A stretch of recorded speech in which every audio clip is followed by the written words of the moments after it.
and welcome to the Villa Park podcast. It's me, Rich, and I'm back with another transfer talk show. Make sure you smash that like button and hit that subscribe button. Help us on the road to 6,000 subscribers. We're getting ever closer, but you can help us get there. Like, subscribe, and get your comments in below. Your thoughts on the latest players linked into Aston Villa. But we're going to talk a little bit more about links out of Aston Villa because the transfer window has reopened today after being open for a week or so before the World Club Championships and then closed for a few days. Now it's fully open up until September the 1st. So all the rumours are back in action.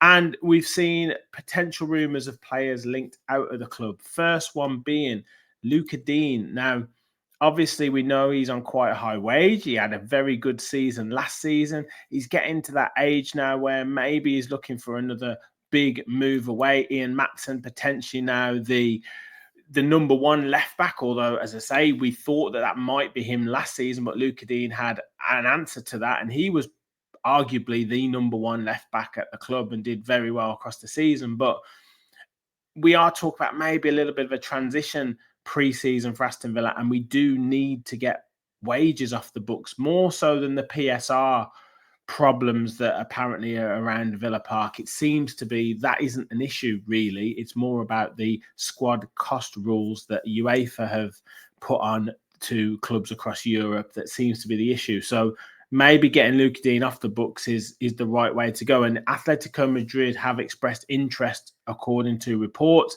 They look like they're in for Andy Robertson of Liverpool. However, they're also interested in Digne, and that could be a good move. I don't see any reason why that wouldn't be a good move. And I think it would suit both parties. Good, very, very, very good club. It would be, there's no secret why they would be interested in someone like Digne. Got very good defensive qualities, can still work going forwards as well, got an excellent delivery, and is a top quality player. He also would command a fee, I would imagine, for Villa to claim as well, and obviously gets the high wages off the books. So for me, I could see something like that happening. Now, I guess Robertson is their number one choice, but if Digne's available as well, would they be interested in speaking to him? And I'm pretty sure Digne would be interested in speaking to them. So let me know your thoughts in the comments. Would you be happy with that move? Do you think it makes sense? Ian Maatsen then becomes the number one left back. Would we then go in for another left back? We've talked about other fullbacks we're potentially interested in as well. So let me know your thoughts in the comments there. Other players linked out of the club. Ollie Watkins, obviously, we've talked about him since the season's finished and probably since January. He hasn't quite maybe been himself, and maybe the talk of Arsenal coming in for him unsettled him a little bit, but still was a key part of our run towards the end of the season and scored some really important goals. Maybe he's going to stick around and really push for that number one spot next season. Could he, could he get a new lease of life after having a full summer of rest, which I think he suffered from last summer? But with Arsenal not looking at potentially being as serious on Victor Gyökeres as maybe they were intending to be, maybe the asking price is a bit too high, maybe his wage demands are a bit too high. Now looking at turning their attentions to Ollie Watkins and Benjamin Sesko. Now, who knows where those rumours come from? Who knows the truth? Is it Arsenal trying to drive the price for Gyökeres down by saying that they're in for other players, maybe forcing his hand a little bit? Is it Watkins' camp to kind of look at keeping his options open to say he's maybe still kind of open to a move? Is it Gyökeres saying put Gyökeres' agent in trying to force Arsenal's hand by saying there could be other players in it and they need to hurry up? Who knows who is leading the charge in terms of these stories? But is it something that you would still entertain, or are you sort of more settled on the fact that Watkins is going to be the number one striker? He is going to maybe look at signing another longer term deal with Aston Villa and potentially finishing his career with Aston Villa. And we need to back him and go for it next season. And with Redmond and maybe another striker who's going to be a backup coming in as well as him and supporting that and supporting that structure.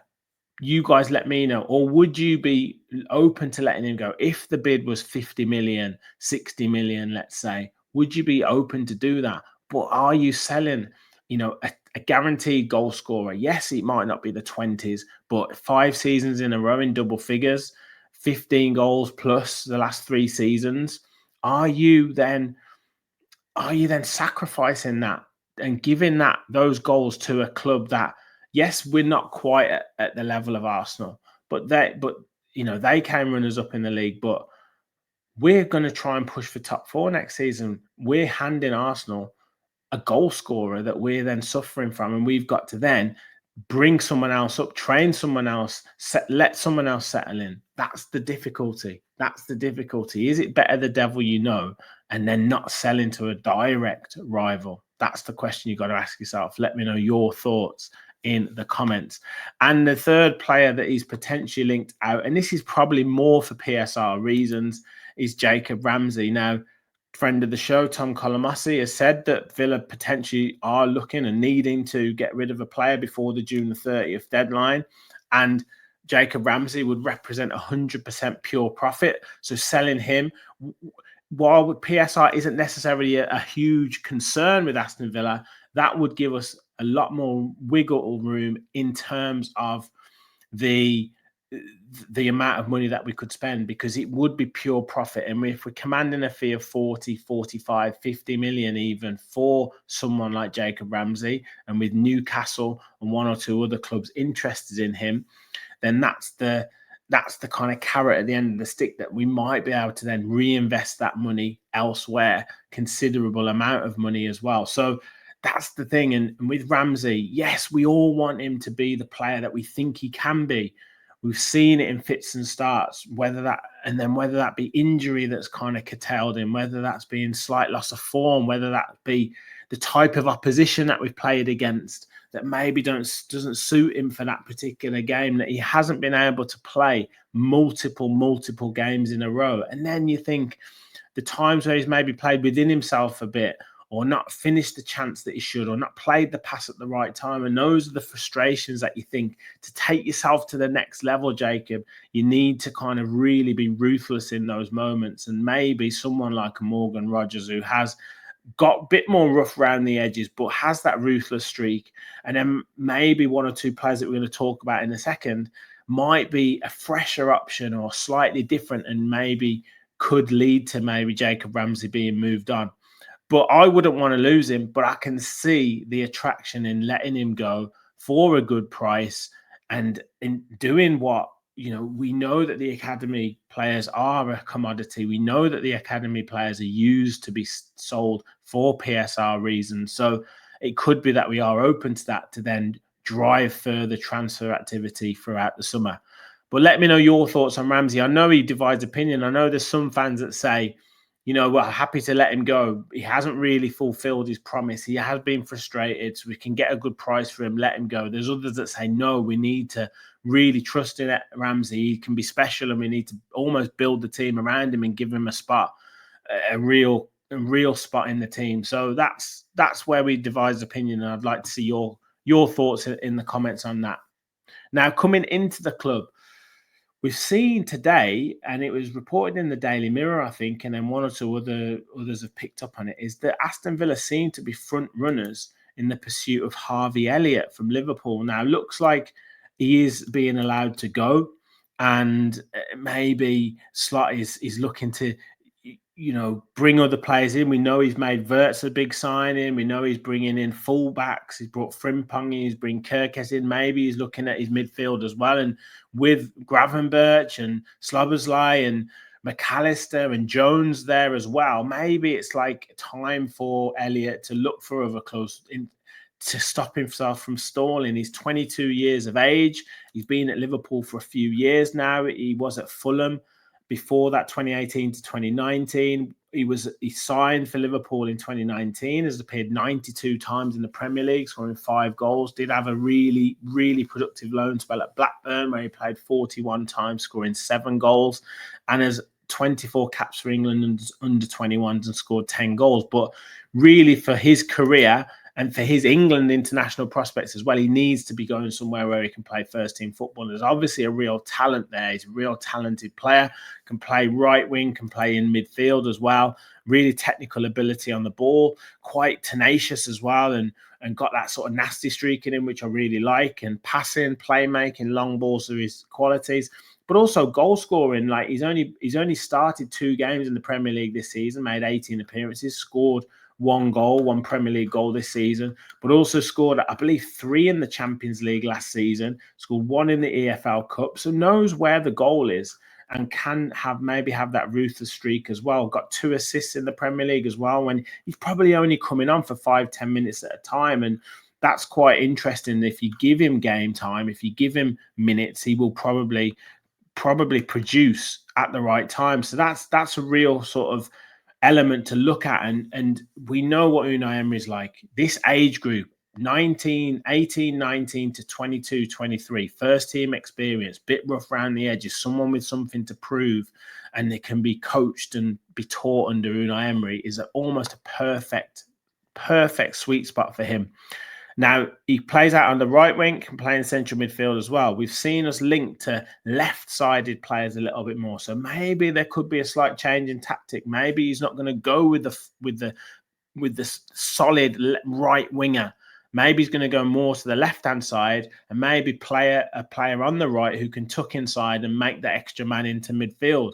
Maybe he's going to look at that, and maybe Harvey Elliott could be the perfect foil for that. Make the extra man in the central areas, play those little passes, get in between the lines, make those little runs in between the defense and midfield, and then get us free kicks, get us set pieces, and be able to produce that way. So this could be a slightly different tactical plan for Unai Emery, but also giving us options to utilize in different forms in different games. So maybe one to watch this space, but I would certainly be interested in him. And I think it'd be a good move for Elliot. I don't see him thinking that Aston Villa is anything much of a step down from Liverpool. Certainly a great opportunity. We'll be challenging, I'm sure, for Champions League football next season, whether that be in the league, whether that be in the Europa League, or both.